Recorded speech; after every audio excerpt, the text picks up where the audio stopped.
Dracula Review.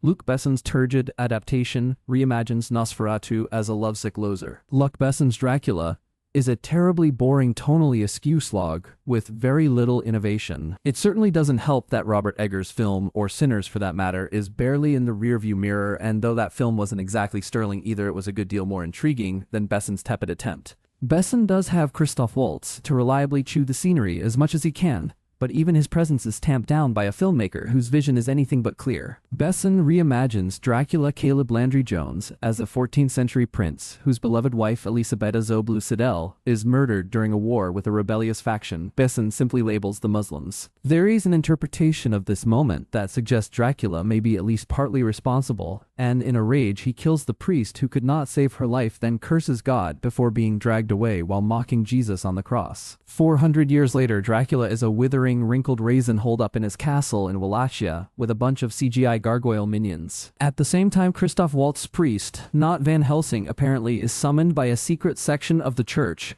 which deals with matters that are unsavory to both Christianity and to the world of scientific research. Waltz is hamming it up literally in his first appearance. He is sitting in a church pew with a comically large charcuterie board and wine. But his jovial, nonchalant wonder is mostly tamped down after Hes introduced. The hospital has called for him because they've detained Maria Matilda de Angelis, a beautiful, sexually charged aristocratic young woman who is causing havoc. The discovery of the young vampire is auspicious for the priest, as he and the church have long been in pursuit of Dracula's whereabouts. Simultaneously, Jonathan Harker Zabid is sent by his firm to inquire after one of Dracula's properties in Paris, and is almost immediately knocked out and tied up to hang from the ceiling like a side of beef. Dracula gives Harker one final wish, which the young man oddly uses to ask for his captor's life story. And so, midway through the film, Besson suddenly transports us back in time to watch as the vampire concocts an elixir powerful enough to undress any woman's inhibitions and become a slave to his whims. Granted, Dracula's only real intention here seems to be to create an army of vampires to search for the reincarnation of his lost wife,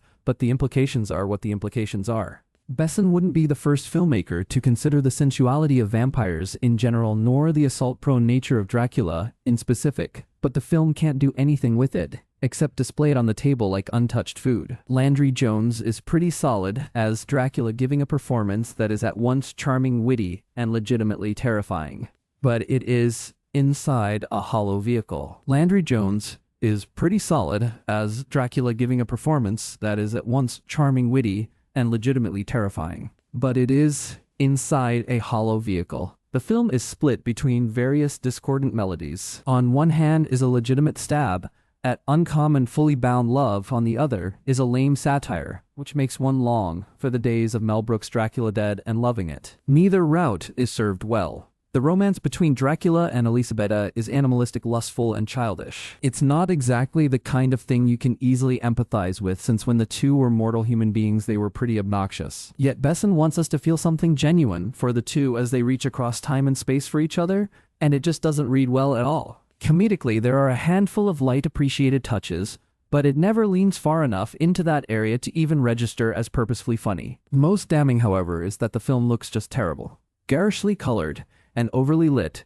it can feel like we are a vampire who is suddenly subjected to sunlight. Without anything tangible to cling to, Dracula dies off long before its runtime is over. Yes, Stoker's film is eternal, but Besson's adaptation inadvertently makes a pretty strong case to leave the thing buried in its coffin.